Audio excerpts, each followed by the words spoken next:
what are we doing? What are we doing to raise women and children, daughters, to feel that way? I think the more that we see women doing this within our own community, the more okay it becomes. Welcome to Spot Me Sis, the podcast where real conversation meets real growth. We're Michaela and Bryt. We're moms, business owners, and friends who work out together, and we believe that everything gets stronger when you put in the reps. From faith and finances to mindset, motherhood, and all the messy middle, these are the conversations that happen between sets, and now we're bringing them to you. Around here, we believe growth happens when you stretch your muscles and your mindset. So grab your favorite drink and let's get into it. Hello, and welcome to the very first episode of Spot Me Sis. We are your hosts. I'm Michaela. And I'm Bryt. And we are so excited to, chat. Share the things we've been talking about. Let's talk about the name, why we named it this to start off. Yeah, so we are gym buddies. Yep, for about a year now. With a little break in between. I did take a break. And we have really good conversations. We have become really good friends. Yeah, we'll talk about that, the journey of friendship. And so these are kind of the conversations that we have in the gym. We are just always hoping that people, when they have their headphones on, that they're actually listening to something other than us talking. We're always surrounded by people with headphones. We're praying that you're not actually listening because we talk about some really vulnerable stuff. We talk about our lives, our religion, our marriage, our businesses. We're both business owners. Yeah, parenting. So we have decided that as much as we spot each other in the gym, we want to spot each other in life. And that's where the name of Spot Me Sis came from. And we thought it would be cool to share our message and our conversations with everyone else. And maybe we can spot them and the things they're going through. Yeah, I love that. Well put. Well put. So like Bryt said, we are both moms. We're members of the Church of Jesus Christ of Latter-day Saints. We are both business owners. Bryt is a financial coach, and she helps with budgeting, paying off debt, saving, reaching those financial goals, money mindset, all the things with money. And I am an Enneagram and prosperity coach, and with a little, side of spirituality thrown in there. Yes. And it's so good. If you haven't learned about your Enneagram type or your personality type, things that are your strengths and weaknesses, I highly recommend getting to know yourself better. And that's what Michaela has done for me. So. Oh, thank you. Yeah. So let's talk about why our bio says unlikely friends. Should we talk about the time we first met? Oh, actually, first, we need to shout out our sponsor. The sponsor of the day is a Bissell Crosswave. Yes. Not a real sponsor. No. But feel free. Bissell, come call us. Come on over. Michaela's floor is looking great. She mopped it while I was here. Yeah. Instead of starting the podcast, I watched her mop. Yeah, it was great. So she had never seen one in action before. So I'm like, let me show you, because I have terrible back problems. My body thinks her spine is 60. Yeah, my body thinks it's like 60. I am younger than that. And so fun fact, I'm younger than that. So I have a really hard time using a conventional mop, to do a really good deep clean. Mm-hmm. And so the Crosswave has been amazing. So Bryt got to see it, and it was great. It's great. I can attest. Okay, let's talk about our unlikely friendship. Why does it say unlikely friends? Okay, let's see. Do you remember the first time we met? It was at my house. It was Bunko. I was hosting, and Michaela showed up. You had just had a baby. Yes, I did. Which one? I don't know. Yeah, we were trying to figure that out. We don't know. She has 5 children. I have 3. So I had been in the Bunko group for a few months, but I had never met you because you had taken time off. For the baby. Yes. Maternity leave from Bunko. Yeah. And you came to my house, and I didn't know who you were. And I don't think we really clicked. We didn't really connect. Mm-hmm. We didn't dislike each other. Yeah. Did you? And no. And to be fair, it's hard to get to know people at Bunko because you're switching tables. You're moving around. True. So it's hard to have conversations. There's a game going on. Yeah. That's what you're talking about. And I loathe surface level conversations. Same. And so it's like, if I don't know you and then I'm just thrown at a table for 5 minutes or less with you. Yes. And then I say how many kids do you have? I'm not going to remember. If I say, how are you? You have to say good. And then it's not worth our time. Yeah. So then we had seen each other a couple more times at Bunko. Mm-hmm. And then how much longer would you say till we ran into each other? I would say it was a few months. Maybe a while. It felt like a while. Yeah. And then we ran into each other at the gym. I was there with another friend from Bunko, and she was there. You were with someone. I was with somebody. Yep. And we ran into each other. We said hi. This sounds like how we got married. I was on a date with somebody else. You were And there I with was on someone a date else. with somebody else. And we ran into each other and we said, hey, we come every day at 11 if you want to come. And she said, you were just getting back into it? That was my first day back at the gym. That was my first day at the gym because I've worked out from home for like 8 years. Uh-huh. But then I was like, for my back, like I need to be, if I want to You increase needed my to be weight. spotted. Yeah, I did. I needed a spotter. If I wanted to increase my weight, I needed to be like with machines or with other people. And so that was my first day back. And then we said, hey, we come every day at 11 if you want to join us. And then you left because you had finished your workout. I had just finished. I was on my way out and I saw you guys and I was like, hi. And like I went over. You guys said, yeah, we come every day at 11, right? And I said, okay, I'm going to come with you guys tomorrow. And I meant it. And when I she left, my friend and I looked at each other and we said, do we like her? Does she like us? Is this real? Kayla's kind of hard to read. She really, like, on the surface level when you first meet her, she's hard to read. And so we just didn't know. We didn't know if she was actually coming. We didn't know if we were going to get along. And then you came. Yeah, then I came. I really meant it. I was like excited. And she brings a lot of good conversation, so we let her keep coming. Thank you. And now it's just us. Yeah. It's evolved, and now her and I go to the gym. Yeah. And it's great. So that is the story of our unlikely friendship because we just didn't know. It didn't feel like we had a lot in common. There was no natural chemistry. Mm-hmm. No natural chemistry. Even still. I really like you, though. Rude. That's not rude. There's no, okay. You think there's natural chemistry? Have we built chemistry? Can you build chemistry? Well, I don't know. You tell me. Now I feel like... I love having you around. Yeah. So, for whatever. I feel like you're easy to talk to. For whatever that's worth. Okay. Well, I don't know. Maybe we need to define our relationship. This feels... I didn't mean to be rude. That's one thing Michaela's taught me about myself. Apparently, I'm a little too blunt. No. Okay. What? You just say what's on your mind. It's fine. Okay. It's fine. Okay. Wait, cut that out. Okay, I want to play a game. Okay. I wanted to do just to kind of emphasize how different we are. I wanted to do a game of what's your preference. I just came up with that. Like this or that kind of thing? Well, I lost my questions. So we're going to go with it. What's your go-to breakfast? I know what yours is. I don't think you know what mine is. Well, do you mean like right now in this moment in time? Yes. Okay. Then it is a green smoothie. It's got wild blueberries. You thought I was going to say oatmeal. You were going to say oatmeal. You should have said oatmeal. Okay, fine. I will say oatmeal. You're doing a special cleanse. I am doing a cleanse right now. So, but for the last 17 years that I've known you, it's been oatmeal. It really, actually, truly, though, probably 3 years I've had the same breakfast every morning. Oatmeal. So, oatmeal. You know what mine is? Protein oatmeal. Muffin? Eggs and toast. Eggs and toast. Every day. That's a good one. Eggs and toast. I'm an eggs and toast fried egg. I Sometimes love avocado, that combo. sometimes Oh, not. yeah. But that's mine. Sweet or salty? I have to have both. Like I have to alternate. But then I usually have to end with a little bit of salty. Okay. Yeah. That's a cycle that I get stuck into also. Yeah. Where you have the sweet and then you need the salty and then you want one more sweet. Mine is pretty solid. I'm a sweet person. Okay. If you could ban a phrase forever, what would it be? Oh my gosh. The one, besides 6, 7. Oh my gosh, I can't not tell you. My kids aren't allowed to say that. And okay, but you know what? Kirk does it with them. And he has taught them. They now say "se siete," and then they say "se sage" because he served a mission in Brazil, and so he's taught them the Portuguese. And Annie knows a little bit of Chinese, and so she'll say it in 3 different languages plus English, so 4. And it is super annoying. Besides that phrase, I would say if I could ban a phrase, this is going to be controversial, but I like that, so it's fine. I really, really, really don't like when people say, "God won't give you more than you can handle." That's my phrase I do not like. Why don't you like? I love that. I don't like it. Why? Because number one, people get things they can't handle all the time. It's incomplete. Number one, it's incomplete. Okay, if they completed the sentence. If they completed the sentence, I still don't like it. And I'll tell you why. Okay, go. Because number 2, it implies that God gives us all of our trials. And so then it brings up this imagery in my mind of like us in heaven, and we all have like a little bucket.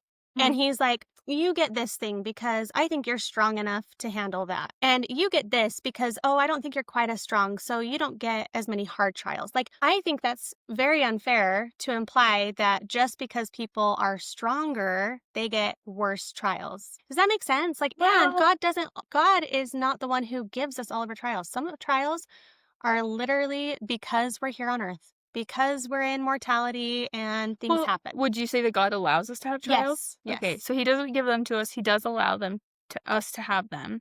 And if you finish the sentence, in my mind, I'm thinking, if God doesn't give you a trial you're not able to handle without the Mhm, atonement or without the mhm. Savior, you don't like that. No, because I still don't like I don't like the word give for those Okay, that's fair, reasons. that's fair. Yeah.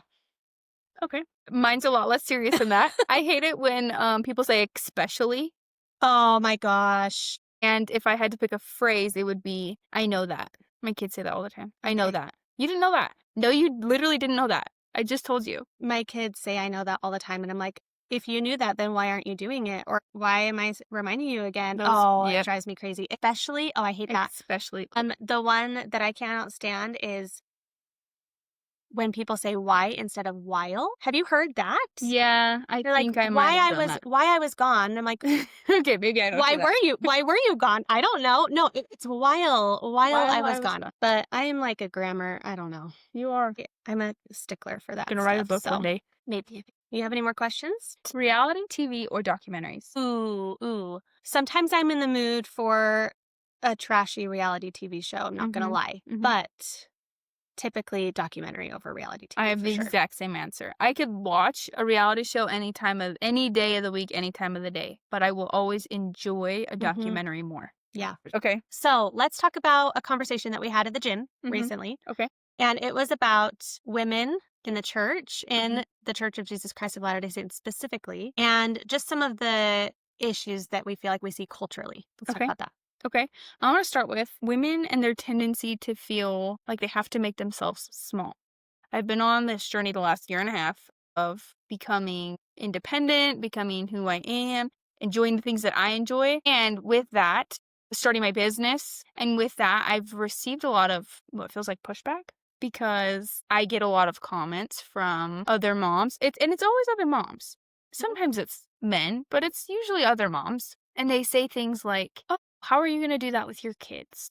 Or, "Oh, how are you going to who's watching your kids while you do that?" Or where do you find the time? Rather than that's really exciting or I'm happy for you or I can't wait to see where that takes you. And so it feels as though when you try to branch out of the nest. Now, I also should clarify. I've been a stay-at-home mom for 8 years with little side things on and off throughout the 8 years. This is my first real big endeavor where I'm trying to start a business. And I would never ever change that. I don't regret that. I love that I've done it. I will never say or regret having done that and am ready for something new.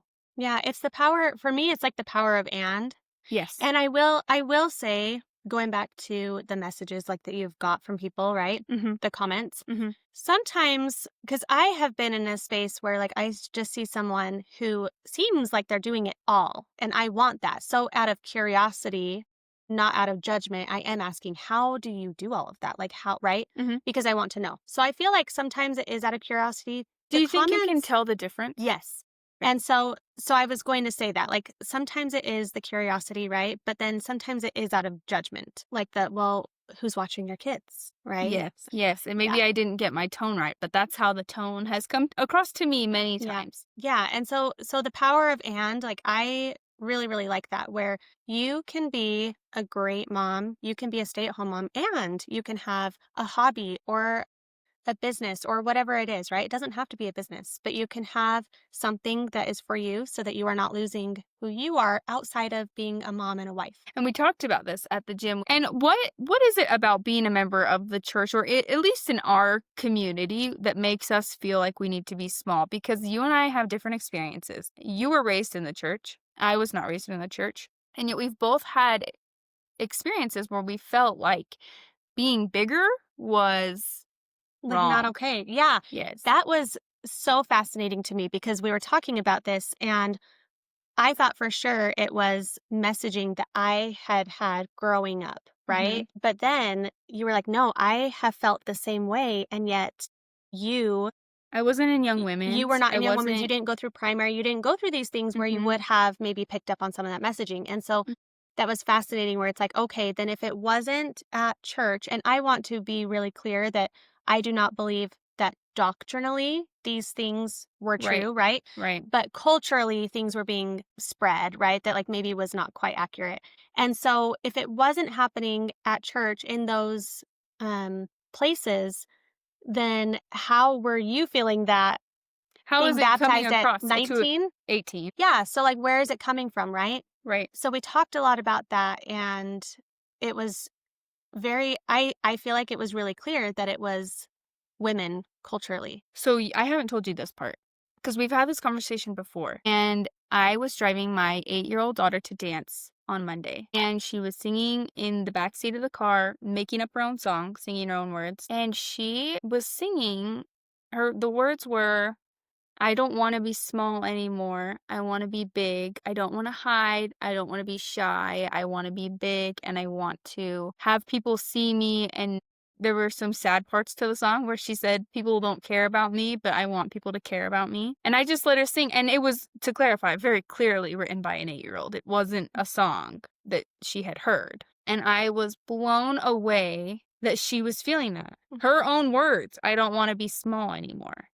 What are we doing Yeah. what are we doing to raise women and children, daughters, to feel that way? Yeah, it's so I feel like there are a few things, but one of the things is, as society, like different generations, right? Like each generation kind of tries to break the mold a little bit, but I feel like there is some of that residual, like women are meant to be in the home. They're meant to sacrifice. Like I just have talked to friends where it's almost this martyr mentality. Like, Yeah. no, I can't do that until my kids are out of the house. Like I can't focus on me. I can't do this and pursue my dreams and passions until my kids are gone because I have to sacrifice everything for them, right? Right. And sacrifice is beautiful. And yes, that is an important part of being a parent, a mom or a dad.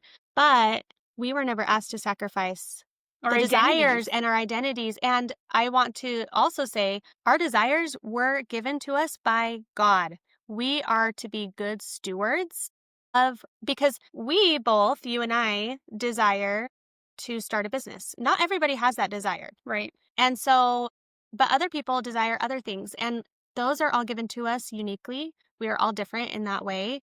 And those, like, we are stewards over that. And so, why are we burying that for 18 years or longer? Longer Mm-hmm. because multiple children, right? But like, why are we burying that until Until our kids are gone, until we have the time? Like, there's never going to be a perfect time, even after your kids are gone, there's right? not. So why not be a good example of doing that for them so that the cycle doesn't continue? And I think that's kind of where I have seen a lot of like this reason for it is I think a lot of women are holding on to like some of those residual things from society. And so it really just takes us being brave enough to step out of that because we talked about this. We have this inherent need as human beings to belong. We need to feel, because Mm-hmm. that's part of like our survival skills, right? Right. And so we have this need to belong socially in a community. And so if we see other people who are sacrificing everything and not doing, these things, Regardless of what they're doing, we want to fit regardless. in. Yeah. Because you had asked me a really interesting question where you had, or maybe you didn't directly ask it, but you made me question myself, was I making these choices to be smaller out of shame or guilt? And my answer was no. I'm a pretty confident person in the choices that I make and the things that I do. However, it does make me feel scared and vulnerable because I'm going outside of the mold. I'm going outside of what everyone who I know in my circle, they don't start businesses, and that's not they don't want to. That's totally Yeah. fine. But it was more I was staying within that to feel secure and safe and part of the community and accepted as one of the community. Even though maybe no one had told me be accepted as part of this community if you are a business owner. But I wanted to fit in, and I think that's why it's so prominent culturally is because it is what a lot of women are doing is staying at home. And to clarify, both you and I would agree that that's probably the most important job Oh, for sure. and one of the most fulfilling jobs on certain days, and it's worth your One of the time. hardest, but most fulfilling, most valuable, I would say. Like, it's so amazing. And so we're not knocking that at all. No, not even a little. And we are not saying that if your desire is to be a stay-at-home mom, that's wrong. That's not what we're saying. I know people who are so filled by their children's presence. They Mhm. homeschool, they go to their classes with them at church, they never leave their side, and that's what they Yeah. love. And I'm okay with that.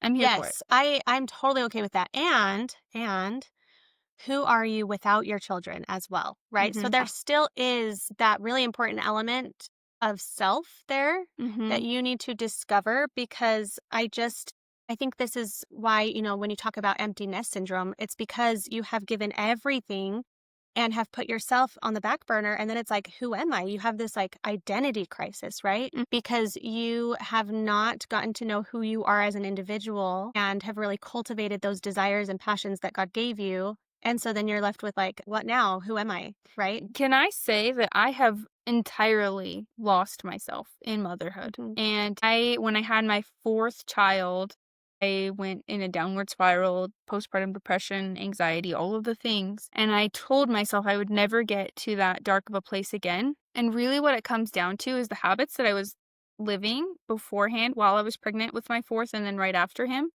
was I didn't fill my bucket. I didn't leave my home. I didn't talk to people outside of my children. I didn't take care of myself. And so on this journey that I had mentioned previously of becoming my own person outside of my children, not to discount how much I love my children, I found so many things that I forgot.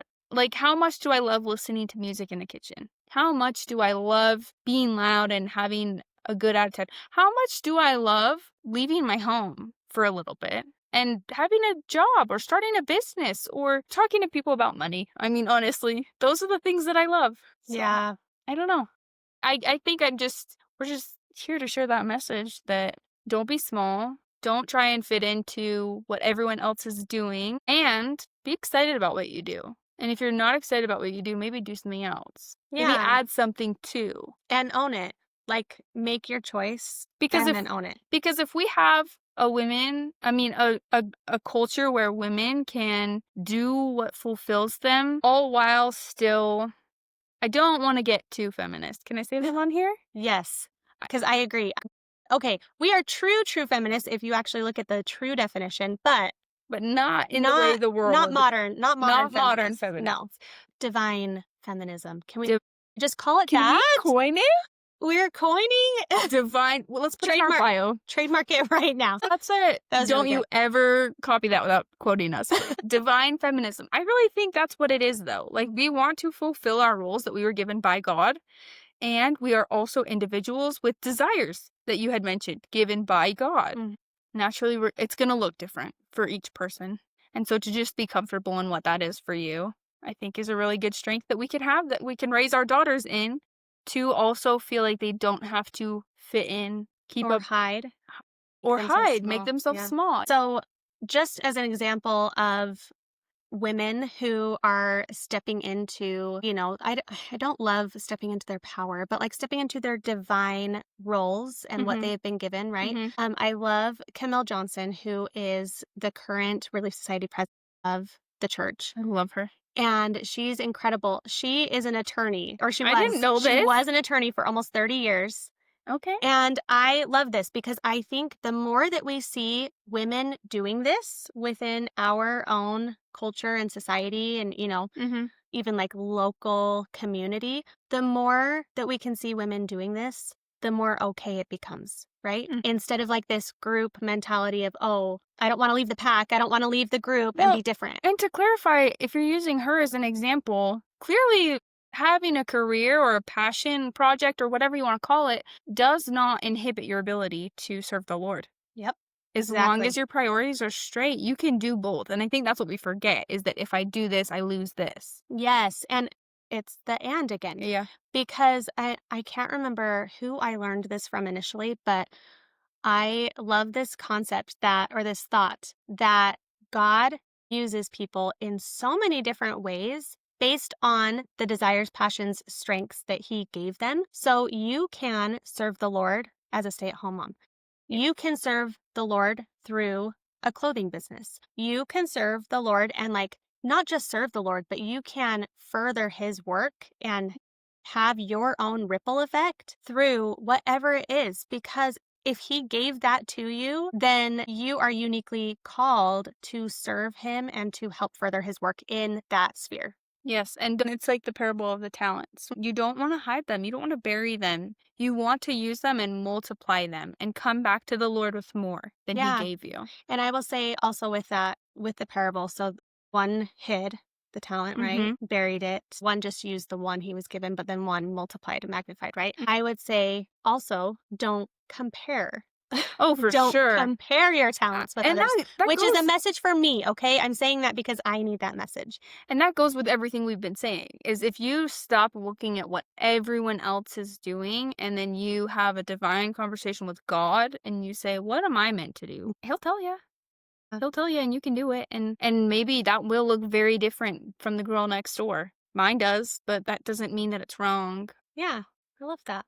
Okay, so just to wrap up this thought, which will wrap up the episode as well. So, President Russell M. Nelson, love him, in his talk, A Plea to My Sisters, he quotes President Boyd K. Packer, who said, "We need women who are organized and women who can organize. We need women with executive ability who can plan and direct and administer. Women who can teach, women who can speak out. We need women with the gift of discernment who can view the trends in the world and detect those that, however popular, are shallow or dangerous." Then he says, "Today, let me add," so now this is President Nelson talking, "that we need women who know how to make important things happen by their faith and who are courageous defenders of morality and families in a sin-sick world. We need women who are devoted to shepherding God's children along the covenant path toward exaltation. Women who know how to receive personal revelation, who understand the power and peace of the temple endowment. Women who know how to call upon the powers of heaven to protect and strengthen children and families. Women who teach fearlessly." I would say that Ooh, pretty much encompasses all women doing all the amazing things that they're doing. that So was good. so well written. My goodness, I'm going to take that one home. So with that, keep doing good work. We love you. We believe in you because we're in it with you, doing the hard things one rep at a time. Well, thanks for watching. Be sure to subscribe, rate, and review anywhere you're watching this podcast. And you can get to know us better and see behind the scenes at our Instagram at SpotMeSisPodcast. See you next time.